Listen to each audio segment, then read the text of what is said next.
କୁଆଡ଼େ ବୋହି ଯାଉଛି କାଳ, ଗଲାଣି କୋଟି କେତେଶହ ସାଲ, ରହିଛି ଏବେ କଥା, ଜୟା ପଛେ ଜୀବନ ଦେଲା, ନୁଆଇଁ ନାହିଁ ମଥା, ନୁଆଇଁ ନାହିଁ ମଥା। ନମସ୍କାର। ଭାରତର ସ୍ୱାଧୀନତା ସଂଗ୍ରାମରେ ଓଡ଼ିଶାର ଅବଦାନର ଏକ ସମୃଦ୍ଧ ଇତିହାସ ରହିଛି, ଯେଉଁଠାରେ ପ୍ରାରମ୍ଭିକ ବିଦ୍ରୋହ ଠାରୁ ଗାନ୍ଧୀବାଦୀ ଅହିଂସା ଅଭିଯାନ ପର୍ଯ୍ୟନ୍ତ ବିଭିନ୍ନ ଆନ୍ଦୋଳନର ନେତୃତ୍ୱ ନେଇଥିବା ଅନେକ ସ୍ୱାଧୀନତା ସଂଗ୍ରାମୀଙ୍କ ଏକ ଲମ୍ବା ତାଲିକା ରହିଛି। ସେ ମହାନ ସଂଗ୍ରାମୀଙ୍କ ମଧ୍ୟରୁ ଜଣେ, ଯାହାକୁ ବ୍ରିଟିଶ ବିରୋଧରେ ସଂଗ୍ରାମ କରି ଶହୀଦ ହୋଇଥିବା ପ୍ରଥମ ସଂଗ୍ରାମୀ ବୋଲି ଆମ ଇତିହାସ କହେ। ସେ ହେଲେ ଜୟୀରାଜ ଗୁରୁ। ତାଙ୍କର ପ୍ରକୃତ ନାଁ ଜୟକୃଷ୍ଣ ମହାପାତ୍ର।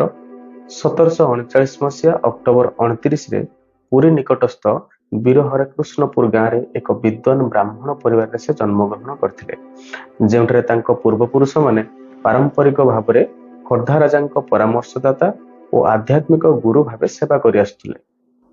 ସେ ସଂସ୍କୃତ ଶାସ୍ତ୍ର, ଗରିଲା ରଣନୀତି, ଯୁଦ୍ଧ କଳାରେ ପାରଙ୍ଗମ ଓ ଜଣେ ଦକ୍ଷ ପ୍ରଶିକ୍ଷକ ଥିଲେ।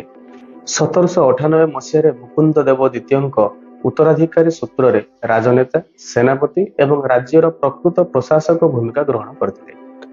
1803 ମସିହାରେ ମରାଠାମାନଙ୍କୁ ପରାସ୍ତ କରି ବ୍ରିଟିଶମାନେ ଓଡ଼ିଶା ଆସିବା ପରେ ଖୋର୍ଦ୍ଧା ତଥା ଅନ୍ୟ ସ୍ୱାଧୀନ ରାଜ୍ୟଗୁଡ଼ିକୁ ତାଙ୍କର ପ୍ରଭୁତ୍ୱ ସ୍ୱୀକାର କରି କର ଦେବାକୁ ଚାପ ପକାଇବାକୁ ଜୟୀରାଜଗୁରୁ ବିରୋଧ କରିବା ସହ ସଶସ୍ତ୍ର ପ୍ରତିରୋଧ ପାଇଁ ପ୍ରସ୍ତୁତ ହେଲେ। ଗ୍ରାମାଞ୍ଚଳର ପାଇକ ଆଖଡ଼ାକୁ ପୁନର୍ଜୀବିତ ଏବଂ ପୁନଃ ସଂଗଠିତ କରି ସାମରିକ ଅଭ୍ୟାସର ତାଲିମ ପ୍ରଦାନ କରିଥିଲେ।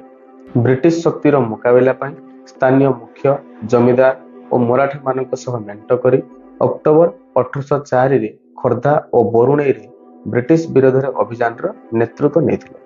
ଏହି ଅଭିଯାନ ତଥା ଯୁଦ୍ଧରେ ସେ ଗରିଲା ଯୁଦ୍ଧ ନୀତି ବ୍ୟବହାର କରିଥିଲେ। ବିଦ୍ରୋହରେ ସଫଳତା ଯୋଗୁଁ ବ୍ରିଟିଶ ତାଙ୍କ ବିରୁଦ୍ଧରେ କାର୍ଯ୍ୟାନୁଷ୍ଠାନ ଗ୍ରହଣ କରି ବିଶ୍ୱାସଘାତକତା ମାଧ୍ୟମରେ ତାଙ୍କୁ ବନ୍ଦୀ କରି ନେଇଥିଲେ। ସରକାର ବିରୋଧରେ ଯୁଦ୍ଧ କରିବା ଅଭିଯୋଗରେ ଦୋଷୀ ସାବ୍ୟସ୍ତ କରି ଡିସେମ୍ବର 6, 1806ରେ ଏକ ଗଛର 2ଟି ଡାଳରେ ବାନ୍ଧି ନିର୍ମମ ଭାବେ ତାଙ୍କ ଶରୀରକୁ 2 ଖଣ୍ଡ କରିଦିଆଯାଇଥିଲା। 1817ର ପାଇକ ବିଦ୍ରୋହର ମୂଳଦୁଆ ସେ ସ୍ଥାପନ କରି ଯାଇଥିଲେ। ସାହସ ଓ ଦେଶପ୍ରେମର ପ୍ରତୀକ ରୂପେ ସେ ଆଜି ବି ଓଡ଼ିଶାର ପୁରପଲ୍ଲୀରେ ପରିଚିତ।